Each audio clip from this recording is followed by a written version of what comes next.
bless your heart. Y'all, real talk, drunk people are really, really funny sometimes, especially when they think they're being clever or they're reacting in panic. Okay, and we got to shout out and thank you so much to Char Willie for sending us this story. Because I don't know how I could have gotten through this week without reading this little touch of idiotness. So let's take a look at this all together, y'all, okay? Now, even though it's not in the title, I'm going to add it in there. Brilliant speeding drunk driver claims his dog was driving to avoid a DUI arrest in Colorado. Suddenly makes sense why people who live in Colorado might have thought of South Park. I don't know. But okay, let's take a look here. Now, it's important to know for the record, okay? They wanted us to know that the dog does not face any charges and was let go with just a warning, police said. You know, I mean, come on, the dog's man's best friend. He was trying to cover for his boy. They had to give him, you know, the one warning first, obviously. Now, as you can see from the announcement behind me, this absolutely was a DUI arrest, so it didn't work out well for this gentleman, so please don't try this at home. Okay, but let's take a listen. Now, a Colorado man is in jail after uniquely trying to claim his dog was driving during a speeding stop. The unnamed driver had been pulled over for traveling 52 miles per hour in a 30 mile per hour zone, almost double the speed limit, near 7th and Main Street in the town of Springfield, on Saturday when he attempted to switch places with his dog, who was in the passenger seat, the Springfield Police Department said in a Facebook post. Really? Bro, you know you're drunk when this sounded like logic to you. You know what I mean? Now they say the male party then exited the passenger side of the vehicle and claimed he was not driving. The release continued. The male party showed clear signs of intoxication. Clearly. And when asked about his alcohol consumption, the male party ran. Because that makes everyone look innocent. Like, if you want to look innocent, the best thing you can do is say your dog was the one speeding. And then as soon as they ask you about any form of alcohol consumption that day, just start running. It's going to be fine. Now, eventually, the police officers apprehended the man about 20 yards away from the vehicle, and he was taken to the hospital to be medically cleared before being booked into the Baca County Jail.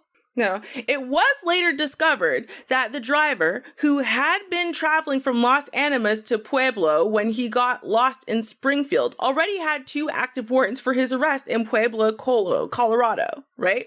He was then charged with driving under the influence of alcohol and or drugs, driving while ability impaired, driving under suspension, speeding 20 to 24 over, and resisting arrest, added the police department release. As for the dog, police teased that despite the driver's claims, it was not at fault. The dog was given to an acquaintance of the driver to take care of while the party was in jail. Police said the dog does not face any charges and was let go with just a warning. They're so ridiculous. Like, what would you... Now, what's amazing about this, okay? Last detail of the story is that the Springfield Police Chief Clay Klipfel told local news, KUSA TV, that a male and female passenger who were both sober were also in the backseat of the car. Like, you know, you're wasted when you forgot there's 2 actual living, breathing, licensed, sober human beings in the back of the car. Like, you forgot. So for you, the best solution was the dog. Wow. Now, so the other 2 passengers of the vehicle took the dog and drove back to Pueblo. Now, here's the thing, okay? Let's be real. First of all, we know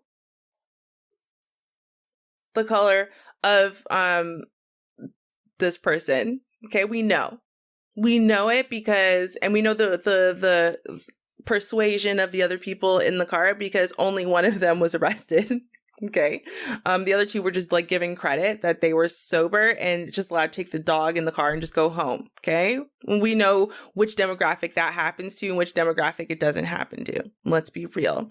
When you listen to how kind of reasonable the charges are given everything we know, again, we know what persuasion these folks were. Let's be real. Let's keep it a buck. We know what persuasion these folks are. I can't wait though. I really want to see the body cam on this one. I cannot wait. What do you think about this one, Zal?